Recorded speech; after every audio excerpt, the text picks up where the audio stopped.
Nicaragüense.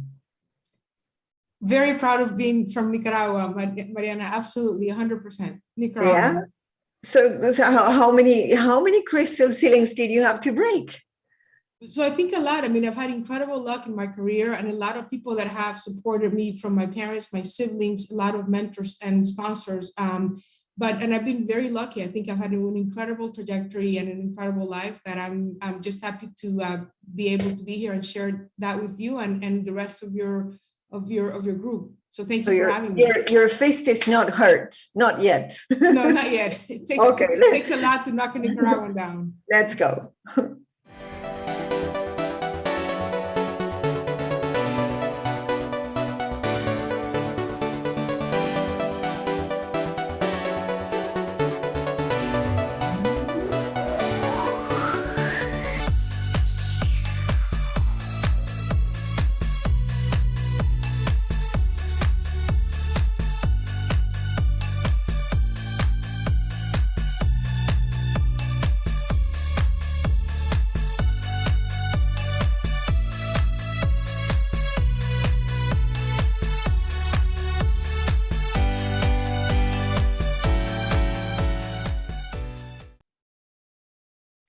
So welcome to all of you to our new edition of Leaders Who Have Something to Say, the place to get inspired with outstanding leaders, actionable advice right for you.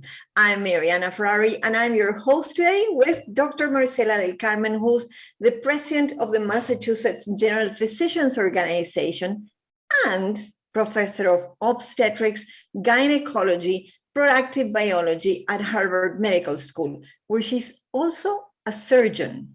And Dr. Marcela is going to tell us why that part of being a surgeon, for her, it's a challenge. In the control room, there's Amcy Jackson, our executive producer, and most importantly, with you on the chat, we have Jasmine, who's ready to shoot to us your questions and comments that I want to start seeing coming and coming and coming, because Dr. Marcela, it's outstanding. So Dr. del Carmen, it is a pleasure to have you here with us today. And do you know that today is a very important day because it is International Happiness Day? Well, thank you, Mariana, for having me, and thank all of you for joining YouTube and Mariana's show this afternoon. It's a real privilege for me to be here, and I just want to thank you for your time and for the space to be able to have this conversation that I hope will be of use to many. Oh, thank you. So, Dr. del Carmen, before we move on to the questions we have about your exemplary career, which is really outstanding, I want to ask you about your upbringings. And why do I want to ask you about that? Because it is related to a very tragic situation that people today in Ukraine are going through. Your family escaped from Nicaragua, your home country, when you were only 10 years old, and you have to escape the revolution. You moved to the United States. You first settled in Seattle, and then you have to move around until finally you got to Miami, and then your career, I guess your education, high school, and then your career started. Can you tell us, what does a 10-year-old like you were at that time go through in such a terrible situation? Yeah, so, I think that I was very privileged, despite the fact that, as you said, it was a very challenging situation for myself, for my family, and for the whole country of Nicaragua. We were coming out of a right dictatorship through a civil war. I think that I learned, now that I go back, I don't think I knew at the time what I was going through, or I had the words to actually narrate the experience. But I think looking back as an adult, I think that it was an opportunity to really build resiliency. I think children are very resilient, but I think that resiliency came from having a very stable home, despite the chaos of what I was seeing evolved in front of me in terms of the political situation in Nicaragua. I've always said that you're not lucky to pick where you're born or the parents that you have. And I was very privileged that I have extraordinary parents. I have two exceptional brothers, and I think they created a very stable environment for me that, despite the chaos that was unfolding and the change that came after leaving Nicaragua in the new experience of being immigrants in the United States, coming from being from a place of being a majority to being in a minority, not really understanding what that was going to mean or how that would eventually really inform a lot of my choices in life trajectory. Did you, for example, did you speak English at that time? No, so when we moved to the United States in early July, a few weeks before Somoza was overthrown. And as you said earlier, my father's an architect. We moved to Seattle and we spent the summer basically with my mom in an apartment. I have a younger and an older brother. And when we started the school year in the fall, we didn't speak English. And again, I think that is that resiliency that as children you have, that is really the nurturing and whatever, stability your parents give you in that home environment was really mission critical, I think, for my brothers and I to be able to navigate those first few months in the United States, not speaking the language. And also, the language was just one piece of a cultural paradigm that was just entirely different and new to us, right? And so I think that... Dr. Del Carmen, I just wanted to ask you, is there any advice that you can give us, the rest of the world, as it regards to the Ukrainian people, and how can we host them? How can we embrace them? How would you think at that age, at that young age, something that could have been like life-changing for you? Because I'm always thinking, what can we do, to help people? So I think it's about inclusion. That embrace has to be completely not judgmental, right? I mean, it has to be like a full embrace around people that are going through just an incredible human tragedy, right?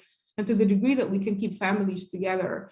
A lot of my experience, I think, was successful, and we were able to come out of that because we were kept together. My parents and the kids were not split. So whatever we can afford to keep these families united, and also create a welcoming environment for them, because the process that they're going through right now is just extraordinary, life-changing, tragic. And I think to the degree that we can allow that experience to become a very human experience, one that is led by compassion, by integrity, inclusion, you know what I mean, and humanity. I mean, I think to humanize an experience that is so inhumane in its own right, right? I mean, the crime, the war crimes that are being committed in Ukraine today, yes.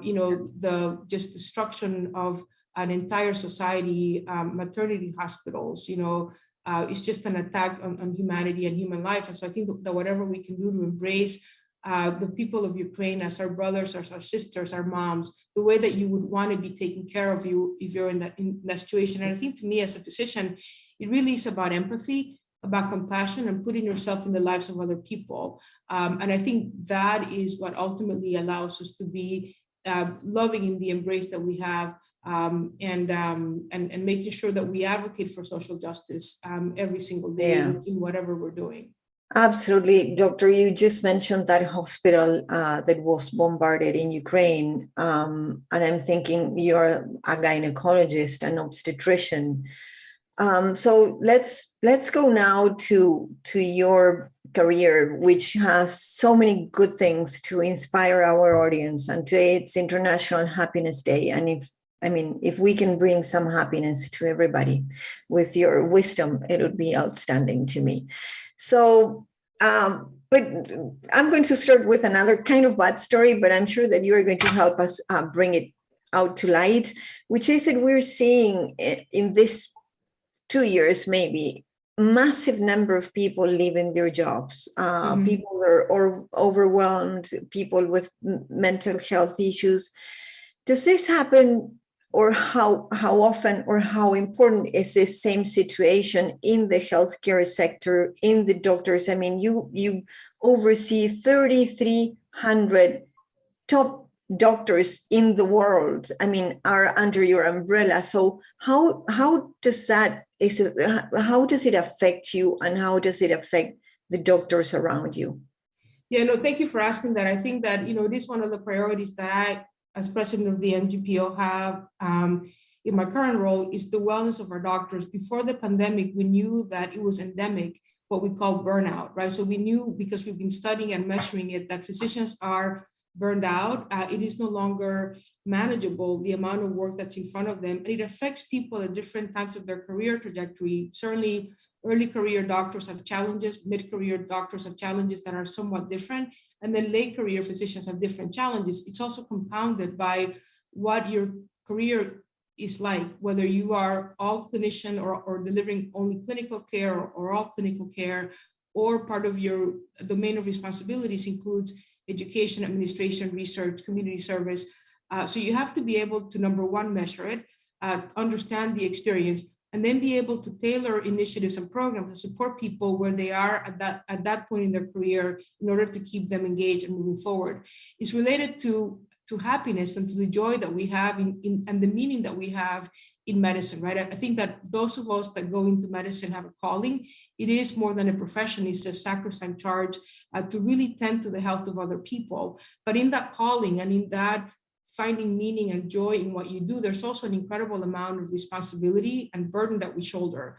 In the United States, it's been made even more complex by the ever-growing amount of new information that we have to have a domain over. The complexities of delivering care have never been more than they are today. And on top of that, there is a very important exchange with technology. Technology is ever changing. You know, I have gone in my career from being trained to document medical care in a paper chart to now having to be in front of a computer pretty much all the time to be able to document, to look at films. You know, it's very different the way that we practice medicine today. What I can tell you is that if we're going to be able to hold on to having enough physicians and clinicians, that includes nursing staff, and other clinicians that take care of patients, we have to create an experience that really brings meaning and joy back to their daily life. And so I would say the pandemic, like many other things, you know, we knew that we had a problem. The pandemic has actually magnified burnout among clinicians in the United States. And so we do have a challenge, like many other industries, where men and women are leaving clinical medicine and not wanting to come back. Remember that we cannot provide, virtual care. I mean, we provide some virtual care, but some care has to be done in person, right? And so how we use technology to be able to mold a different experience that actually engages our faculty, engages our clinicians. So there are things that we're working on. So for example, creating more support for our women faculty when they're also being challenged with having to raise their children. And even if you come from a very supportive home life or partnership with your spouse raising your children, a lot of the burden falls typically to one of the two parents, right? Or it's very disproportionate. It can be very disproportionate. So trying to understand how do we leverage resources to be able to support people in that part of their career and keep them engaged in medicine, I think will be a challenge that we'll have in the next several years.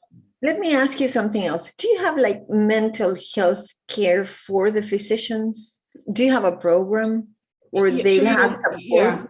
So it's very complicated because physicians in many states, if you have any access to behavioral health care, you have to report it to the Board of Medicine.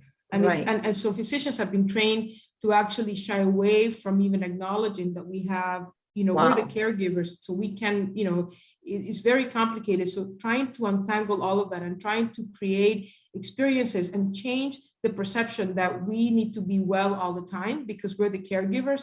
Well, that's not appropriate, right? I mean, we're human beings too, and we can break down and we can have, medical and behavioral health needs. And so we have to create an experience that feels safe for our doctors. So we're building all of that. One of the programs that we have at Mass General is a program around coaching. So creating peer coaching so that you have someone that you can talk to, someone that can actually validate your experience and help you find resources for you to be able to deal with whatever crisis or problem you have in front of you. So this is all work that's evolving right now that I think coming out of the pandemic is going to be mission critical to be able to keep our doctors in working, but also healthy. Yeah, that's absolutely great. I was thinking about, how pilots, for example, that they take they work for a couple of days when they have to fly, and then they take, like a week or 10 days sometimes if they flew like overseas or in long haul flights, right?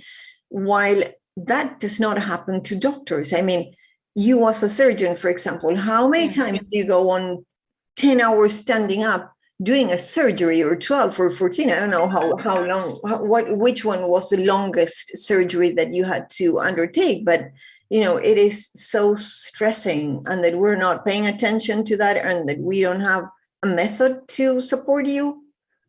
Yeah, Wow. I think that, we are trying to build programs and experiences that actually support our doctors in ways that are meaningful. But I think we're coming from a history and a culture in medicine where none of those things were put in place. And so I think that one of the great things about modern medicine is that we are being challenged, I would say, by our early and mid-level career physicians, because they are no longer appropriately willing to accept a set of circumstances under which they're being asked to practice. And so I think that you have to be open. I think that one of the things that allows us to evolve as leaders is to be able to say, the generation in front of me or moving forward, you don't belong to that generation anymore, and you'll never be able to actually understand that experience because it's above you and beyond you, right?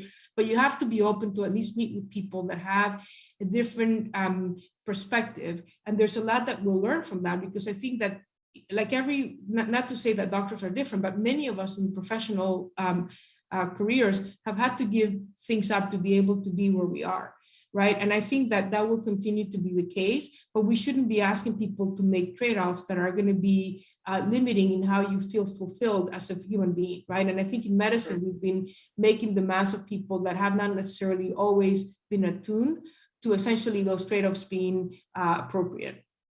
Right. Yeah. This topic is so interesting, but let's move on to the next one, which is, it is International Happiness Day, but we are within Women's History Month. So I'm going to ask you about, how did you break those many glass ceilings that you had to break in order to, today be leading a group of 3,300 elite physicians from the world, as a lady from Nicaragua, outstanding, with Nicaragua tattooed in your skin, right? That's what you told me. Yes. So what advice would you give to women and other minorities that might be watching us today to break so many barriers? And my question also is, did you see the barriers? Yeah. So, Mariana, I think that my career trajectory has been very much by serendipity, meaning that it wasn't completely accidental, because there was a purpose and an intent in what I was doing, but it wasn't so mechanical, right? I never it's not like I woke up one day and I wanted to be, president of the MGPO. I wanted to be the best doctor that I could be, because I know and understand that every patient I see deserves that, right? And so I think that at the end of the day, if I were to reflect back, the guiding principles in my career have been a set of core values that were instilled in me as a kid, right? So I think, and one of those was service, right? That you're here to serve others, right? And so I think that when you have that very much inculcated at a very young age, that is the driver, right? And so I think that the challenge is to actually protect those values as you move forward, because there's an integrity that comes every single day, because you'll be at a point in time during the day where one of those values will be challenged. And I think your ability to protect them and to harness them and to actually grow them is the charge ahead. I think I keep coming back to the same point, but I think I was very blessed in having parents that just were very normal. You know what I mean? Like, we were not educated with any sense of privilege or that the world owed us anything. And so there was a sense of service, humility, and I think integrity and a moral compass that my parents had that was very consistent, that I think made my career trajectory very much simple in some ways. I think that for me, it was part of it is, I think that, like Mark Twain said, there are two important days in your life: the day that you're born and the day that you realize why you're here. And I think for me, that day was understanding that I was here to be a doctor and to serve.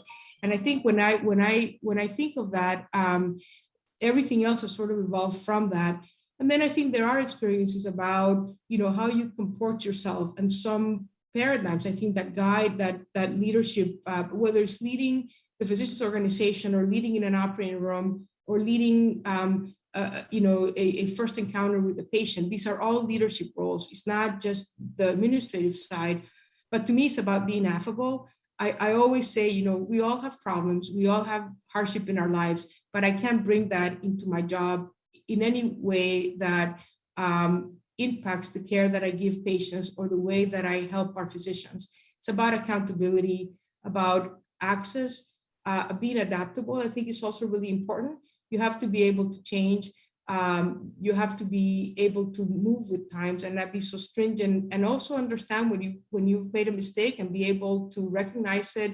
And the accountability around that is also, I think, really, really important. And you have to be aware. You have to have situational awareness, walk into a room and have some emotional EQ as to what's going on before you, and be able to navigate things in a way that at the end of the day, everyone feels like they're part of whatever mission you have. Everyone has to feel like they're part of that, and they're recognized and valued for being an integral member of that team. So let's summarize what you just said, because I think it is so important. And you said many important aspects, and I don't want anyone to miss just one of them. Being affable, you said one. Then you said having like an awareness of the situation, having being emotionally intelligent to kind of sense the room prior to that. Then accountable, which is so important. I mean, not the other day I read a phrase which I loved, which said the world would be much better if we start talking about ourselves instead of talking about somebody else.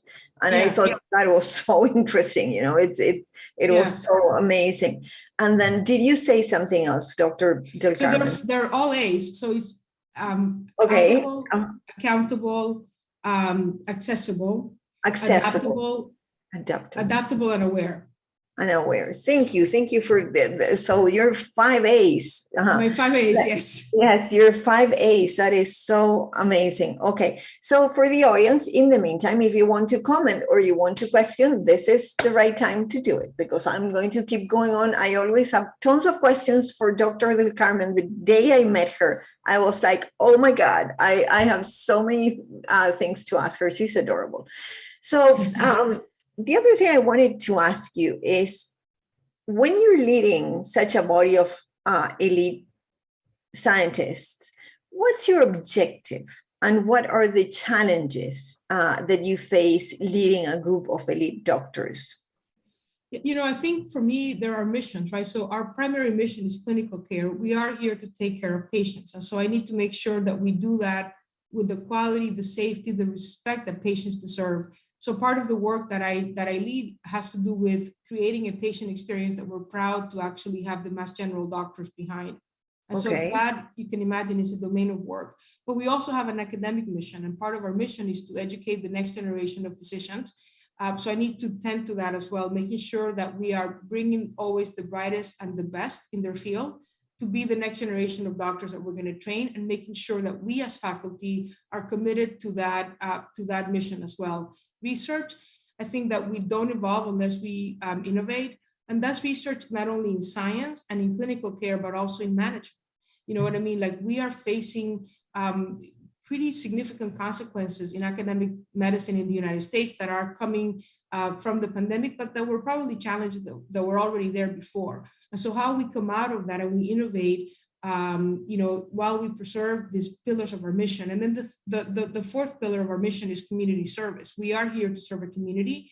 I happen to live in Boston, which is where Mass General is, and there's a community that we are part of. And so that means not only tending to clinical care, but food security, housing security, all of the experiences that make it easier or harder for people to actually have access to care. I spent probably the first 20 years of my career trying to understand healthcare disparities and what are the reasons that people have a disparate experience in healthcare. And as you could imagine, there's a social justice there, a piece that I think is informed by my childhood, right? Having grown up in a country where there was a lot of poverty, a lot of social inequities, and seeing that unfold in my career as an adult in medicine in the United States, where we still have too many people that are uninsured and people with insurance that don't have access to equitable care. So all of these things are, I would say, the things that keep me up at night, and trying to afford the best experience for our physicians, for our patients, for our community, all of our employees is obviously the charge. Thank you, Dr. Del Carmen, and amen to that last part, to giving access to everybody, especially when you think that the United States, it's one of the richest nations in the world, and that this inequality on something so basic as, the excellence of healthcare that we have in the United States, it is, to me, it's mind-blowing, literally. So we have a comment on the chat from Karine, who happens to be the executive director at Harvard Business School. So your colleagues right there. And she says, love this idea of having a purpose and intent, but not being fixed on the next steps. Sometimes I feel that we have trained or pushed children and teens and young adults to think about their lives as steps and milestones to be reached. So they accumulate achievements, but then feel lost when they don't understand how to string those pearls together. Lovely comment, Karine. Thank you so much for that. So, Doctor, then the first thing that you mentioned about your objectives on these leadership objectives, it's the patient-centric care, patient-centric care. And I believe that organizations, we as businesses, have tons to learn about that culture and that behavior that you have in hospitals as the Mass General. Can you share some of those to us? Yeah, of course. I think that all of us, I happen to be very privileged to work in a community where everyone around me is there to serve a purpose, that is to make sure that the patient's care is of high quality, safe, and compassionate. So when you are surrounded by people that have bought into that mission, then it becomes very easy to fulfill it every single day in everything that you do, right? Because it's a shared value. It translate into behaviors of the different, of the team of doctors and practitioners that treat a patient? Yeah, so I would say it starts by trying to give access to our patients and making sure that they understand, for example, so for me, the biggest revolution in medicine will be respect for the patient. And that's just not respecting the patient in how you treat them, but also making sure that you're accurate, that you're current in your understanding of discipline of medicine. So I think we all have that responsibility to remain current in our fields and to be able to actually be a partner with the patient. Our job is not to tell patients this is, to be prescriptive in making a recommendation, but to really understand the patient's experience, their goals, their what it is that they want to accomplish through the services that you're about to provide or the treatments that you're going to be able to make accessible to them. But being able to take all of that information and distill it in a way that becomes that the patient can process. And in my case, because I'm a gynecologist, that the patient can actually herself come up with, this is what I want, because this is what's going to best serve my purpose. But I think, but so it's in that, it's in picking up the phone and trying to advocate with another member of the clinical staff about a service that I can provide my patient, but let's say that another doctor can, and knowing that the answer on the other side of the phone is always going to be yes, right? Okay. That ability to advocate, but also know that it's going to be received by a yes, the humility that somebody will have in saying like, I don't know how to do this, or we've never done it before, but let me ask someone else who may be able to help you, right? It's a whole experience that happens in the journey of care that ranges from literally like my understanding of what I bring to the table, and that includes the discipline and the structure that I have to be the best that I can be every single day for the patient in front of me, but knowing that every one of the members of the team that I rely on to be able to provide care to that patient is doing the same thing. That is the culture, I think, of commitment to care, of commitment to quality, to safety, to understand when we haven't done things well, to say what's number one, explain it to the patient, right? Like, we failed you in this regard. And how do we learn from, what do we learn from that so the next patient's experience is better? There's a humility and a transparency that comes, I think, from that work that is also how we grow and we evolve and we make ourselves better every day. Wow, that is so good. And so first of all, it is a culture that everybody is embedded in and that everybody's kind of lives by it, right? Yeah. So when we're saying everybody, it's not only the doctors, but it is all the all the supporting staff as well. Correct. I would say the supporting staff, our nurses are extraordinary. I mean, I cannot tell you how many times, like, my patients will say to me, "You're a great person, you're a nice person, you're a good surgeon, but I would come back here because of the nursing care that I received." Is the person bringing the trays to the, like it is every touch that the patient has in our hospital, the person at the parking lot, right? I mean, every experience matters, and every experience has to be dictated and driven by compassion, by empathy. The fact that, when you walk into the Mass General, there's a sign on the wall that says, "When in distress, every man is your neighbor." And that is our mission, right? When in distress, everyone is your neighbor, and you're there to help people make it through that experience. So when I'm listening to you, and I belong to the business world, not to the doctor's world, but I can kind of compare it myself with like the latest I'm seeing from Amazon. So Amazon has this obsession about the client obsessed. That's how they call themselves. And I remember I just had, I don't know, maybe a month ago, an issue with a product that I bought, and I was traveling. I wasn't at home, so I was out of the country. I couldn't return it. It was the deadline. So I called Amazon. I said, "So can you arrange the pickup for a certain day?" They said, "No, but hang on 1 second." They asked me, "Please hold 1 second and I'll be right back with you." So they came back on the phone, and then they said, "You know what, Ms. Ferrari, enjoy your vacation." But I was on vacation. I told him I'm on vacation. So he said, "Enjoy your vacation, enjoy your trip. Don't worry about returning the product. We just credited your account. You can trash it." I was Oh my God, So I understood the client obsession, which I'm now translating to what you do when you say, every single part of who's treating or who's dealing with the patient needs to be, or to have that care, that sense of care with the patient. I'm thinking, we as companies, and now I'm talking to all of you, okay? We as companies, when you pick up the phone, if you start thinking that that is a person, that it's your client, and that the only thing that you have to do is make sure that that client is not only satisfied, but excited about doing business with you again.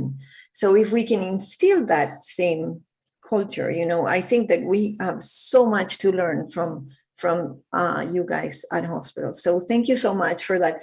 Last one of my questions, and again, I'm telling you in the audience that you can shoot us the questions you might have.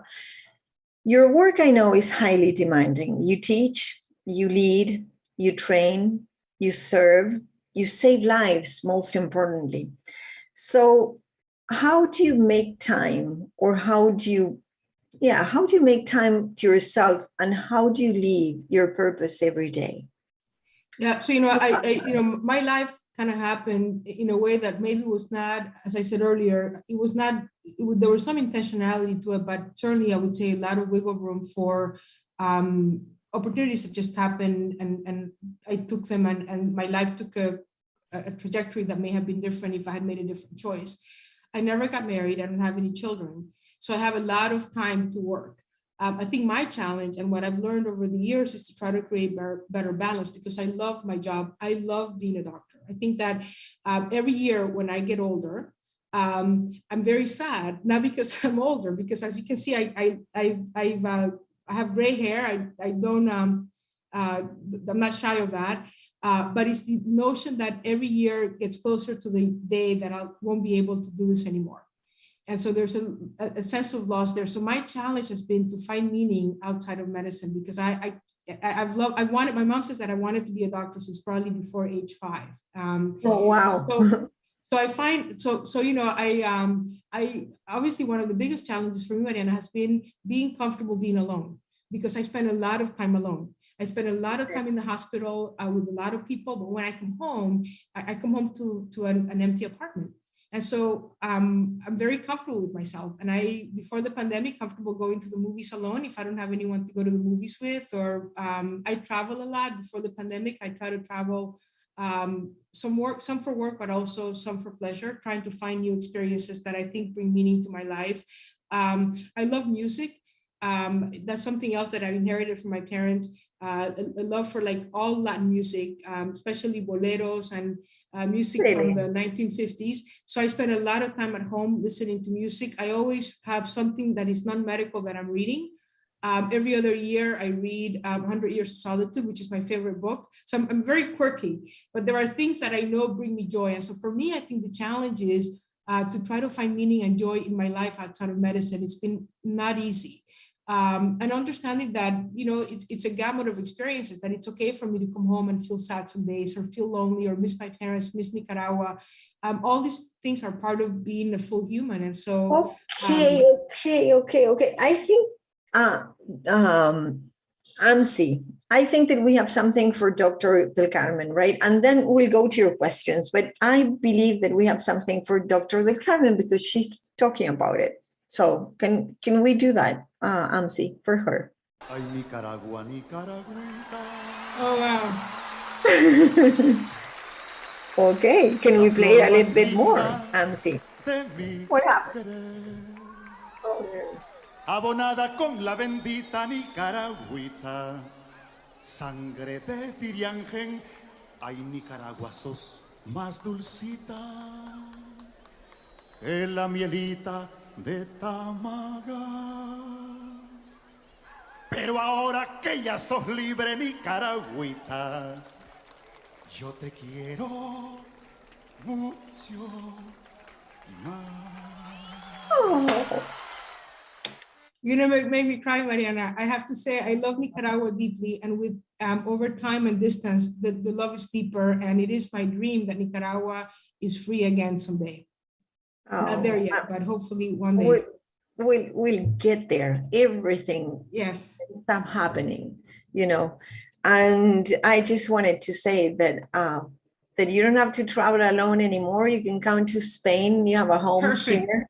Okay, so I'll be waiting for you with my arms like super big, and I hope you come visit me in Boston. It'll be great. Of course I will. I will go visit you and visit Karen as well. And you know what? I just wanted to hug you when I was watching you, and I thought, oh my God, this is touching her heart, and that is so. If there was one thing that I adored from our first interview that we did a couple of weeks ago, it was what a great human being you are, Dr. Del Carmen. And I remember you said something to me that I would take it in my heart forever. You said, Mariana, if anything ever happens to you, you're not alone anymore. You have my WhatsApp. And yes, I that's true. For that so much. So I'm going to read now our audience's questions. Someone is saying here, thank you, Mariana and Dr. Carmen, for this powerful conversation. In preparing the next generation of doctors, how do you or your institution are addressing the delicate issue of politics, medicine, healthcare, oh my goodness, in this difficult time during COVID-19, where unfortunately vaccines are now being a politics issue rather than preventing health and even survival of human beings? Wow, what a question. Great question. Thank you so much. That's a great question and a tough question. So I think that, yes. You know, we are evidence-based, you know what I mean? And we have relied, the entire history of medicine, especially American medicine, has been evidence-based. And so I think that we stick to the same principles. We rely on the science behind the vaccines. We rely on the science behind all of the therapies that are now available to treat COVID. And remember, when we started in the pandemic, there was very little that we knew about this virus. And there's been an accumulation of medical knowledge that has been born out of clinical trials, out of science, right? And that is what has allowed us to come out of the pandemic. If you think about it, 2 years ago, we had limited testing, we had no vaccines, we had no therapies. And we have evolved into a whole new experience that we're now learning how to live with this virus. And that has come out through the experience of science. And so I think that we navigate the world that we live in today as physicians. Number one, we have a mission to provide care. That mission has to be driven and founded in evidence and in science. And it is probably one of the most paramount charges that we have, to remain clinically at the cutting edge of where that science is, and understanding what's real, what's factual, what's known, what hasn't been tested yet.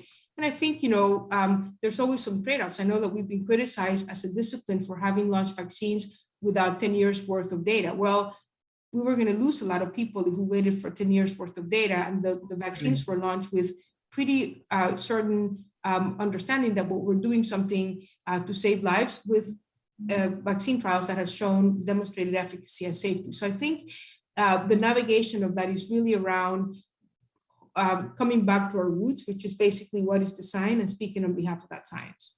Oh, thank you so much. Yeah, and I think that people need to listen more to these doctors and not to social media chit chats or whatever you find out there. I mean, yes, we have to promote the right words here.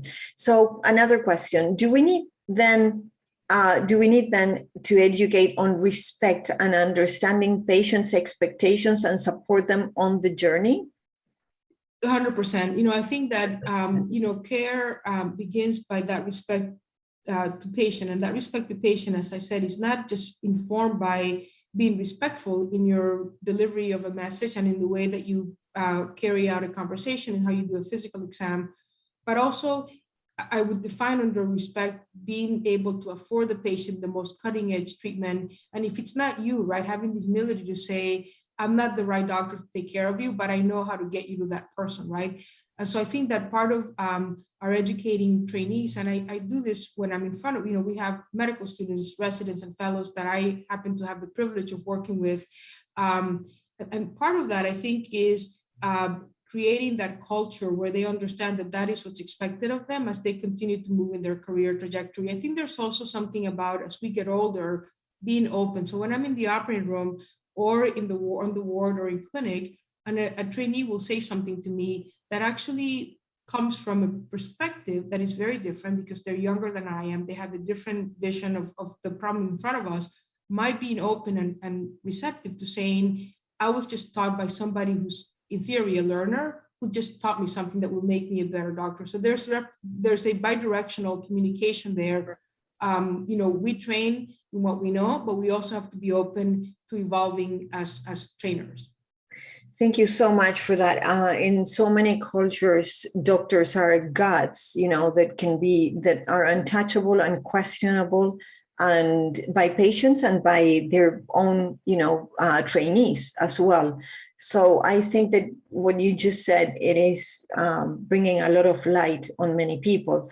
When you live in the United States, you live that kind of experience with doctors like this, that like Dr. Del Carmen, that they would consult other doctors, they would give you options, they would inform you, and of course, yesterday, I believe, it was Friday or Thursday, that I was interviewing another doctor, and she was again from a top hospital, and she was telling me that she gets board certified every year now.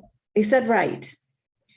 Yeah, so you have to keep your credentials. So every year you have to do what's called a maintenance of certification. So you have to go through a process that allows, in our case, the Board of Obstetrics and Gynecology in the United States to know that you actually are meeting the criteria to continue to be certified in your specialty. Wow. Yeah. Right. So it is kind of every year they have to go through, this kind of test or evaluation, or again, they have to be up to date on everything that's new, right? And all the technologies and things that came up to save more lives. So Dr. Del Carmen, I cannot thank you enough.